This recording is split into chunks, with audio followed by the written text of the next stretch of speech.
मित्रों नमस्कार। जैसा कि हमने राजा दुष्यंत और शकुंतला की कथा सुनाई थी, जिसमें राजा दुष्यंत का मार्कंडव के आश्रम पर जाना, शकुंतला से गांधर्व विवाह करने के लिए कहना, गांधर्व विवाह करने के बाद अपने महल वापस लौटना और उसके बाद शकुंतला को एक पुत्र उत्पन्न होना और वह पुत्र 6 वर्ष का हो जाना। ये सारी बातें अगर विस्तार पूर्वक आप जानना चाहते हैं, तो हमारे पार्ट 1 और पार्ट 2 को अवश्य देखें। अब हम यहाँ से आगे की कथा सुना रहे हैं।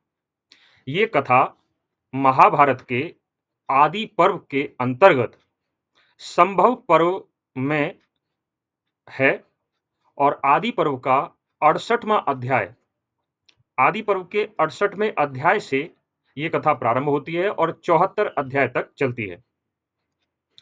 तो जैसा कि हमने पिछले पार्ट में बताया कि शकुंतला का जो पुत्र था, वो 6 वर्ष का हो चुका था और सभी ऋषियों ने उसका नाम सर्वदमन रख दिया था।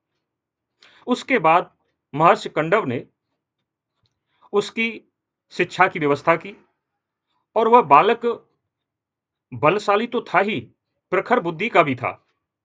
उसने बहुत तेजी से शिक्षा ग्रहण करना प्रारंभ कर दिया। उधर दूसरी तरफ शकुंतला अपने पति के संदेश की प्रतीक्षा करते-करते चिंता में और दुःख में डूबी रहती थी। धीरे-धीरे उसका खाना-पीना भी छूट गया। उसको इसी बात का शोक था कि महाराज दुष्यंत ये वचन देकर गए थे कि मैं महल जा रहा हूँ और वहाँ से ब्राह्मण और सेनाओं को भेजूँगा और तुम्हें पूरे आदर के साथ वो महल लेकर आएँगे। लेकिन अभी तक कोई संदेश नहीं, कई वर्ष बीत गए। तो जो उसकी सुंदरता थी, वो धीरे-धीरे क्षीण होने लगी क्योंकि खाना-पीना छूट गया, ठीक ढंग से नींद नहीं लेना, हर समय उस चिंता में ही डूबे रहना।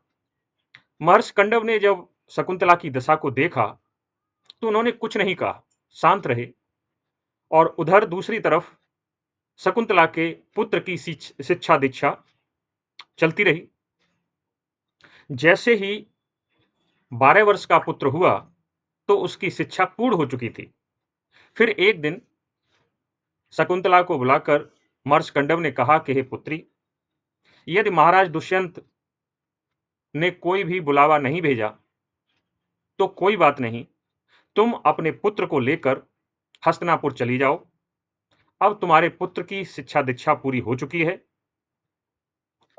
और अब तुम्हें जाना चाहिए, क्योंकि अब समय आ गया है। तो पहले तो शकुंतला ने थोड़ा-सा अनसुनी कर दी, क्योंकि वो चाहती थी कि राजा दुष्यंत की तरफ से संदेशा आए और फिर वो जाए। लेकिन फिर एक दिन महर्षि कंडव ने कसम खिलाते हुए कहा कि नहीं, हे पुत्री तुझे जाना चाहिए। तो शकुंतला दूसरे दिन तैयार हो गई और महर्षि कंडव ने उस 12 वर्ष के पुत्र को भी समझा दिया कि राजा दुष्यंत जो हस्तिनापुर के राजा हैं, वही तुम्हारे पिता हैं और अब समय आ गया है कि तुम्हें महल में रहना चाहिए। इसलिए अब तुम अपने पिता के पास चले जाओ। जब विदा होने लगी, तो शकुंतला ने हाथ जोड़कर कहा कि हे पिताश्री, जाने-अनजाने या अज्ञानतावश मेरे से कोई भूल हो गई हो, तो उसे क्षमा कर दें। मुझसे कोई उदंडता हो गई हो, तो उसे क्षमा कर दें।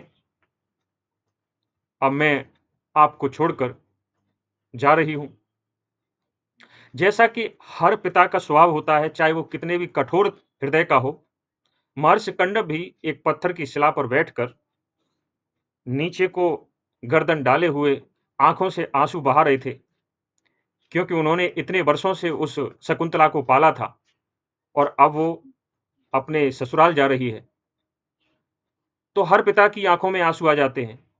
इसलिए महर्षि कंडव कुछ कह नहीं पा रहे थे क्योंकि उनका गला रुंधा हुआ था और आँखों से आँसू बह रहे थे। फिर उन्होंने इशारा करके अपने जो शिष्य थे, उनको शकुंतला और उसके पुत्र के साथ हस्तिनापुर के लिए भेज दिया। हस्तिनापुर पहुंच गए, शकुंतला और उसका पुत्र। और जो शिष्य गए थे, उन्होंने महाराज दुष्यंत को सूचना देकर और वापस प्रस्थान कर लिया, यानी कि वापस अपने आश्रम आ गए। दरबार लगा हुआ था, सभी पुरोहित, विद्वान, मंत्री या दरबारीगण दरबार में बैठे हुए थे। तभी शकुंतला अपने पुत्र को लेकर दरबार में पहुंची।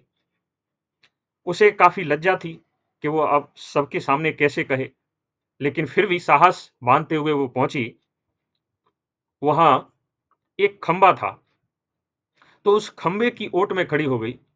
और तपस्विनी वेश तो था ही उसका, और इधर कितने सालों से वो शोक मग्न थी, चिंता में थी, तो उसका शरीर भी कृश हो गया था। राजा दुष्यंत ने उसे देखकर कहा कि हे स्त्री, तुम लगता है अपने पुत्र के साथ यहां पर आई हो। तुम्हें कोई दुख है या कोई सता रहा है? तुम न्याय पाने के लिए आई हो। बताओ, तुम्हें क्या परेशानी है, क्या दुख है? शकुंतला ने साहस करते हुए कहा कि हे राजन, मैं महर्षि कंडव की पुत्री हूं, उन्हीं के आश्रम से आई हूं, और मैं ही तुम्हारी पत्नी हूं, और ये तुम्हारा पुत्र है। जैसा कि आपने गांधर्व विवाह होने से पहले मुझसे वचन दिया था कि मेरा पुत्र ही आपका युवराज बनेगा, और फिर जब आपने वहां से जाते समय मुझसे दूसरा वचन ये दिया था कि मैं हस्तिनापुर जाकर अपने ब्राह्मणों और सेना को भेजूंगा, उनके साथ तुम आ जाना। लेकिन ऐसा नहीं हुआ, इसलिए मैं आपकी प्रतीक्षा करते करते अब स्वयं ही चली आई हूं। तो महाराज दुष्यंत ने कहा कि हे मूर्ख स्त्री, तेरी इतनी हिम्मत, इतना साहस कि तू मुझे बोल रही है कि मैं तेरा पति हूं और ये मेरा पुत्र है। ऐसे तो कोई भी स्त्री आकर मुझे अपना पति बता सकती है और अपने पुत्र को मेरा पुत्र बता सकती है। तेरे पास इस बात का क्या प्रमाण है? इतनी कहकर जैसे ही शकुंतला ने राजा दुष्यंत की ये बात सुनी, तो उसका पूरा शरीर क्रोध से जलने लगा। उसके होठ फड़कने लगे। उस खंबे की ओट लेकर ही तिरछी दृष्टि से वो राजा दुष्यंत को देखने लगी। ऐसा लग रहा था मानो अपनी दृष्टि से वो उन्हें जला दे। फिर उसने साहस करके कहा कि हे राजन, क्या आप सब कुछ भूल गए कि आप महर्षि कंडव के आश्रम पर आए थे? आपने मेरे सामने प्रणय किया था गांधर्व विवाह करने के लिए, और जब मैंने शर्त रखी थी कि तुमसे, मेरे गर्भ से जो पुत्र उत्पन्न होगा वही तुम्हारा युवराज होगा, उसे तुम युवराज बनाओगे, और तुमने इस शर्त को माना भी था। इसी शर्त के बाद हमारा तुम्हारा गांधर्व विवाह हुआ था। सब कुछ भूल गए। लेकिन फिर राजा दुष्यंत बोले कि हे नीच स्त्री, तू इस तरह से कैसे मेरे ऊपर लांछन लगाती जा रही है? तेरे कुल का कोई पता नहीं है, तू कहां से आई है, कुछ ये भी पता नहीं है। तू बोल ही तो रही है कि मैं मर्षकंडव के आश्रम से आई हूं। इसका कोई प्रमाण नहीं है कि मैंने तुझसे विवाह किया था। तेरे कुल का कुछ पता नहीं है। तो इतना सुनकर शकुंतला ने कहा कि महाराज, अपने आप को ज्यादा सर्वश्रेष्ठ या अपने कुल को ज्यादा सर्वश्रेष्ठ न समझे। अगर देखा जाए तो तुम्हारे कुल से भी मेरा कुल बहुत ऊंचा है।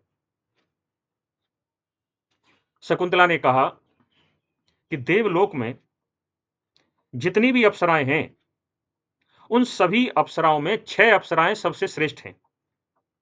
उसने नाम बताया। उसने 6 अप्सराओं के नाम बताए। पहले का नाम उर्वशी, दूसरी पूर्वचित्ती, तीसरी सहजन्या, मेनका, विश्वाची और घृताची।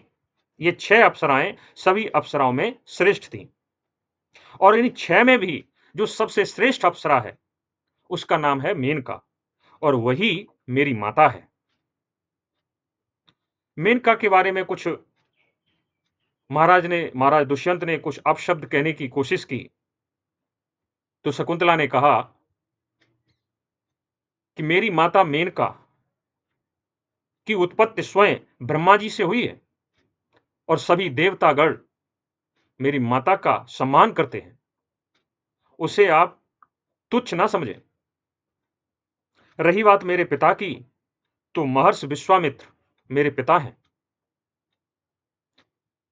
राजा दुष्यंत ने कहा कि अच्छा वही जो थे तो क्षत्रिय, लेकिन ब्राह्मण बनने के चक्कर में तपस्या करते रहे और फिर मेनका अप्सरा पर मोहित हो गए और अपनी ही तपस्या को भंग करा लिया, नष्ट कर लिया, वही।